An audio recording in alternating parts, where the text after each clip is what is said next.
movement, every jolt burns and reopens your wounds. The pain, along with the weight of the cross, becomes too much, and you fall. In boxing, when a fighter falls and is too beaten to continue, the fight is stopped by the referee. Yet, there is no one there to stop the battle that you fight for us. Even though you know what still lies ahead, you do not stop and somehow find the strength to continue.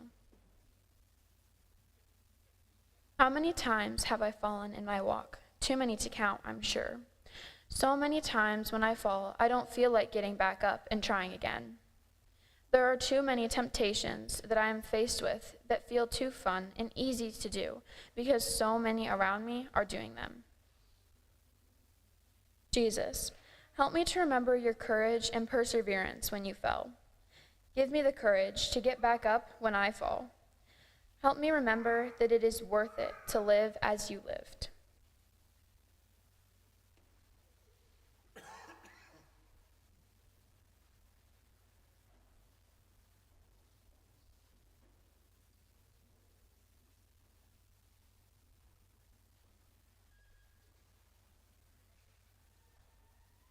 The fourth station, Jesus meets his mother.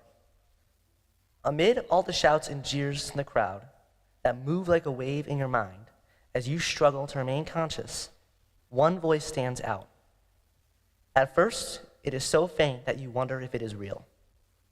But then, as your eyes meet and you see her face, you are not surprised that she is there for you. She has always been there for you. Her yes to the Father has been a light in the darkness. And now, here in your darkest hour, she is there. There are so many times when I feel alone in my struggles. It seems that no one understands what I am going through, especially my parents. But I realize they must. How many times have I hidden things from my parents out of fear of what they would say? What trouble I would be in when all they want is to love me. Jesus, help me to remember that I am never alone in my struggles. Help me to see my parents as you saw yours. Help me to know their love for me. And when things are hard between us, help me to remember the light of your mother in my life.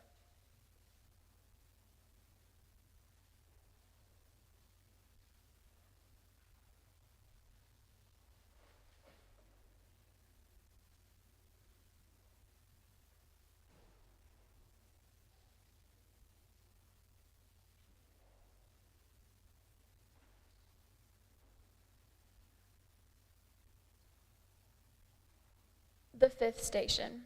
Simon helps Jesus carry his cross. The soldiers who had beaten Jesus appears to be a moment of compassion. Yet instead, their selfish motives override their opportunity for charity. They only want to follow their orders to get you up to the place where you will be crucified. How beaten you look that they decide to grab Simon, a Cyrenian, out of the crowd to help you carry the cross. He follows behind you, walking in your steps, helping you move forward. You press on, knowing that the worst is yet to come. How often do I pass up an opportunity to help someone in need? Do I let what others may think of me stop me from reaching out? Jesus, open my ears to hear the ways that you call me to serve. Help me follow Simon's example of helping others. Help me to know what it means to be a true and faithful servant.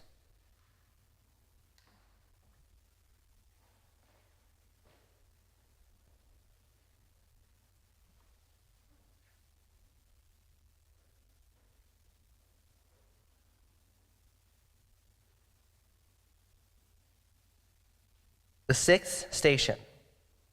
Veronica wipes the face of Jesus.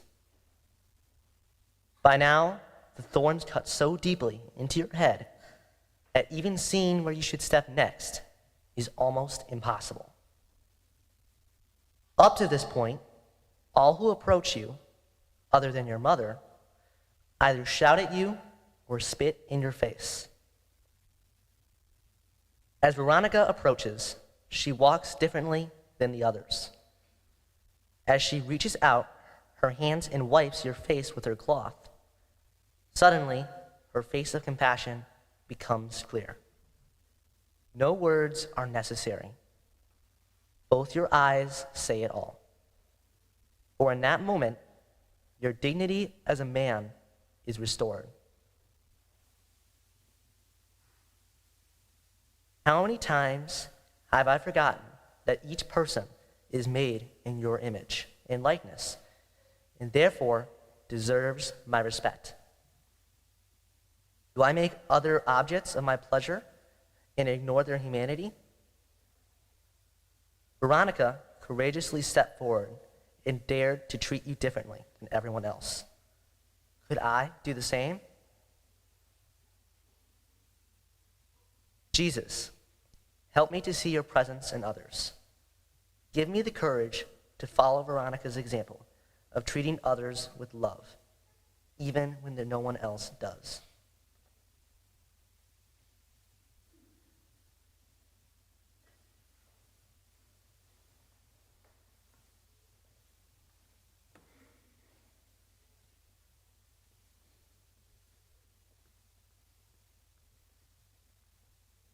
Seventh station. Jesus falls the second time. The soldiers are enraged at you for falling this time. They can't understand how Simon's help is not enough.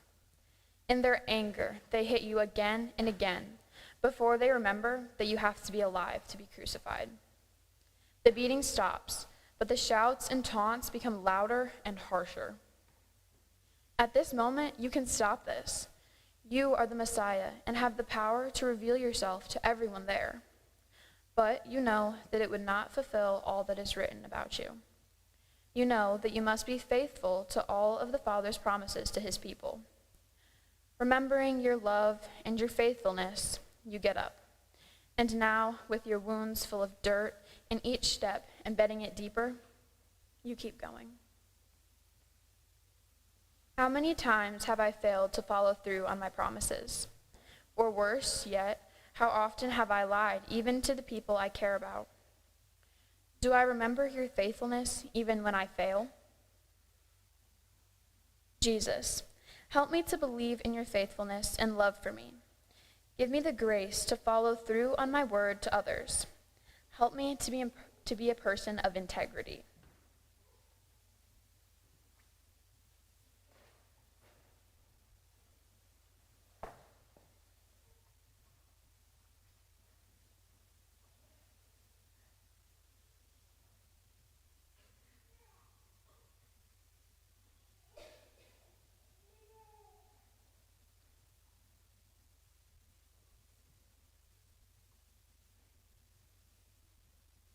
The eighth station. Jesus meets the women of Jerusalem. Their wailing sounds like a funeral. They cry and weep as if you were already dead. While air still passes through your lungs and your heart still beats, to them, you are dead. They know you are on your way to be crucified. And because of the beating you have endured, you already look like you should not be breathing at all. Yet in this moment, consumed by death, you speak words of life and say, "Daughters of Jerusalem, do not weep for me."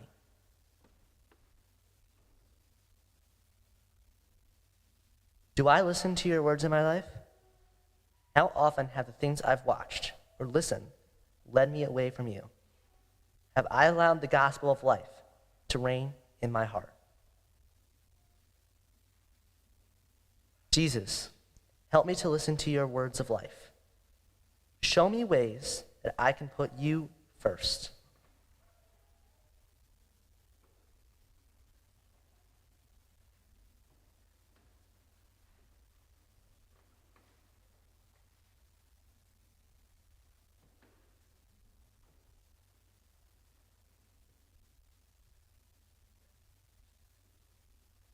The ninth station. Jesus falls for the third time. Again you fall, this time from sheer exhaustion. Only your will presses you forward while your body refuses. How difficult it must be for you, fully God and fully man. God knows that this has to be finished and that it is not yet complete. Man feels the excruciating pain, and every bone in your body wants to stop right here and move no further. Somehow, both join together, and you muster the strength to get up. You vow to not fall again, because now you can see the place they're leading you to. You know the end is close, and so you press on. How many times have I let my flesh win over my spirit? How often have I chosen to sin rather than to follow your way?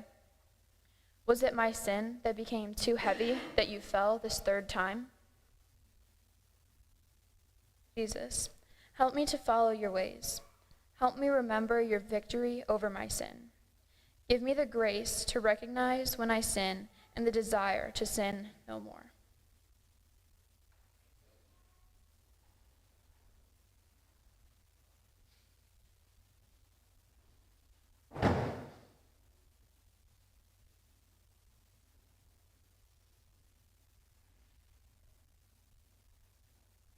The 10th station. Jesus is stripped of his garments. In some ways, to get to this point is a relief, because you know this is almost over. In other ways, it is terrifying, because you know the worst pain possible for man to endure is still waiting for you. By now, your bloodied cuts have dried into your garments. Because of this, they act as a layer of skin for you, since there is so little of your own that remains. As the soldiers strip you bare, it is not the nakedness that is painful, but rather the vicious tearing of your skin.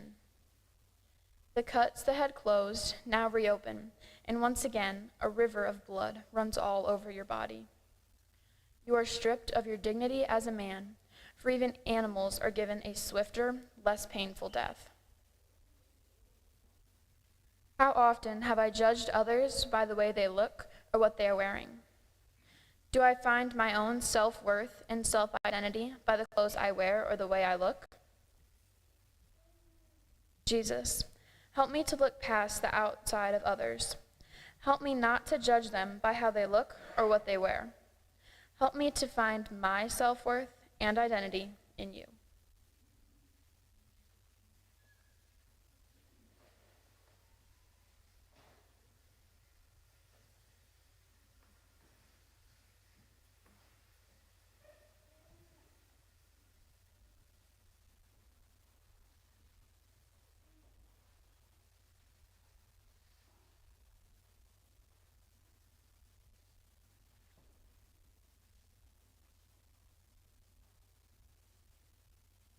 The 11th station. Jesus is nailed to the cross. Lying down on wood is not foreign to you. The first place you were laid when you came into this world was a wooden manger. There you were laid in love, and now it is out of love that you lay here on this wooden cross. The soldiers pull your right arm out beside you, and then horrific pain flows through your entire body. The nail pierces not only your hand, but also your whole body. The soldier pounds it in, only stopping to wipe your blood off his own face. Again, the nail is driven into your other hand, and the pain jolts your entire body. Pain shoots up your legs as they nail your feet.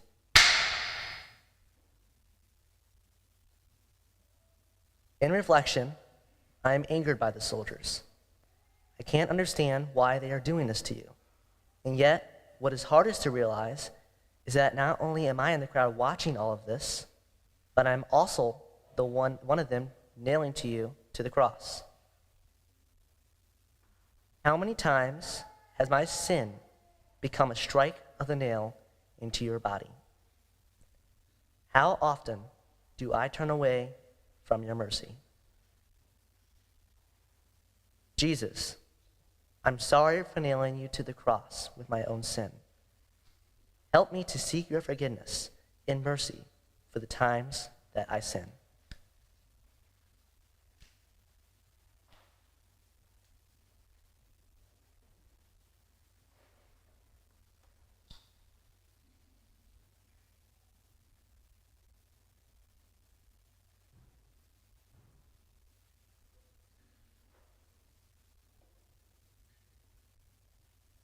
The 12th station. Jesus dies on the cross. Above your head is the inscription, King of the Jews. As you use every last ounce of life left in you to lift your body so that you can speak, you do not look the part. Yet every word out of your mouth is one of love, truly from another kingdom. The faces of all humanity must flash before your eyes as one by one you recount whom you are doing this for. And finally you say, Father, into your hands I commend my spirit. It is finished. You breathe your last, and it looks as though this is the end. Jesus, help me to never forget your love. Help me to know that you died for me. Fill me with comfort in knowing that I never suffer anything you don't understand.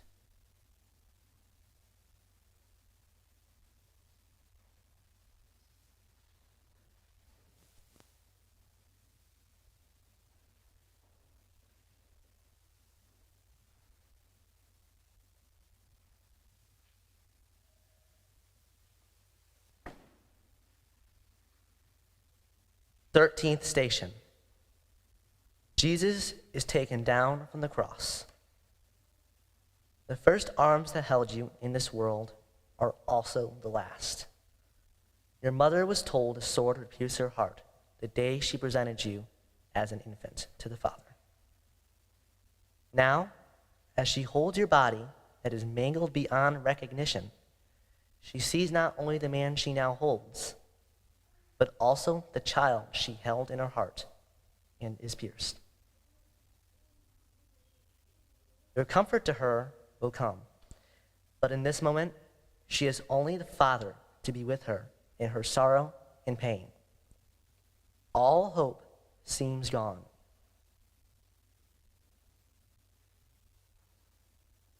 How many times have I lost hope in you? How often have I doubted your ability to be God in my life over all things? Jesus, help me to trust in you. Help me to place all of my hope in you and give me peace in knowing that you are Lord over all things.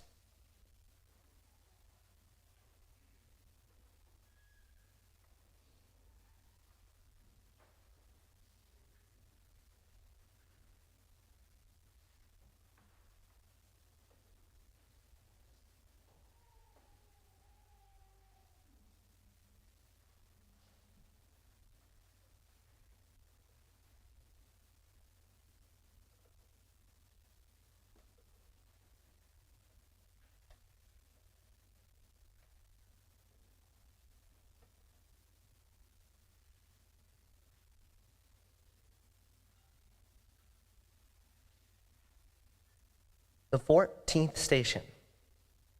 Jesus is placed in the tomb. You are laid to rest by Joseph of Arimathea, Mary Magdalene, Mary your mother, and a few other women. As your body is anointed, Mary Magdalene remembers your eyes penetrating her heart. Tears stream down her face, along with the others there, as they too remember your love. They wrap your body in clean linens and lay it in a new tomb.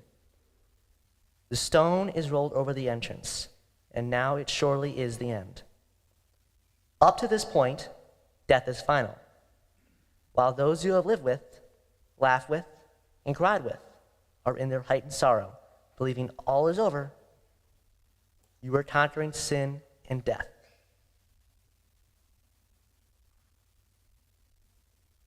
How many times has death felt like the end? When I have lost a loved one, it can be so hard to remember your victory. How often do I miss the opportunities to say, I love you, to those special people in my life? Do my family and friends know how I feel about them? Jesus, help me to always remember that death is not the end. Give me the strength to say the words, I love you, to those people in my life that I do love. Help me to love every person, not just in words, but also with my actions. Jesus, I love you, I need you, and I trust you. Amen.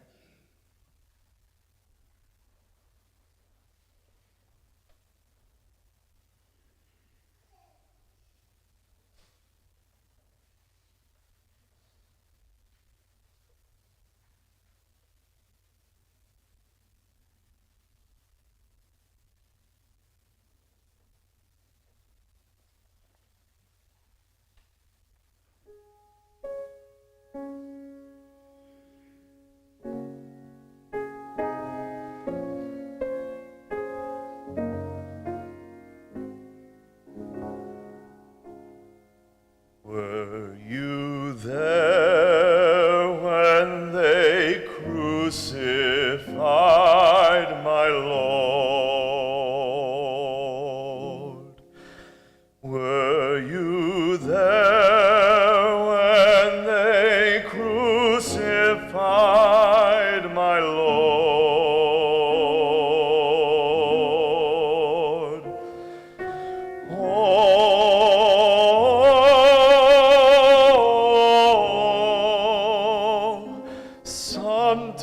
Sometimes it causes me to tremble, tremble, tremble. Were you there when they crucified my Lord?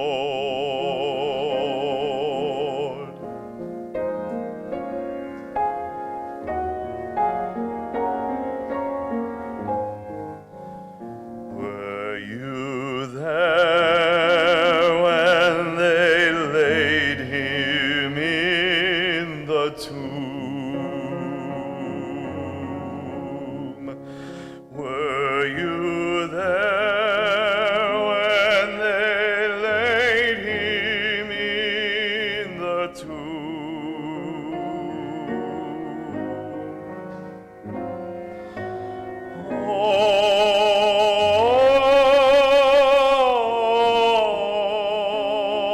Oh, sometimes it causes me to tremble,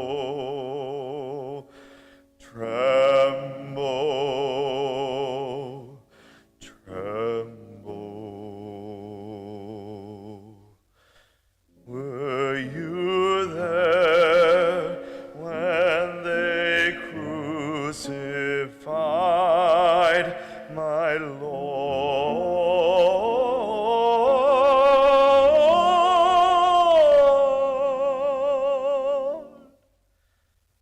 Were you there?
The curtain in her hand.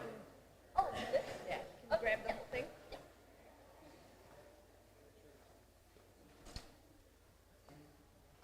There you go. It's got wheels.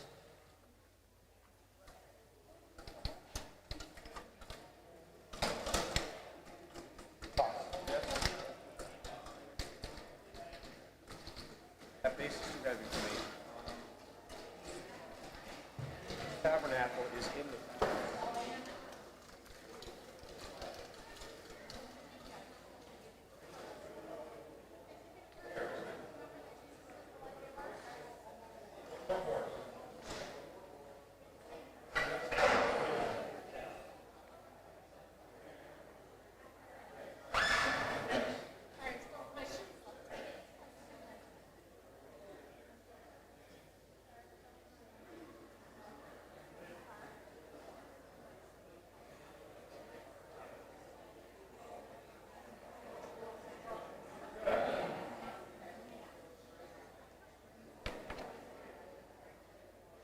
Is in the tabernacle. Yeah, yeah. Let's put it in there for you, so that way we weren't scrambling for it. Yeah, yeah.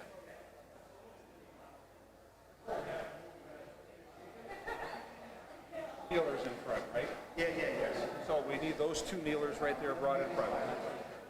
Don't need that right now? Be careful when you pick them up. They come apart really.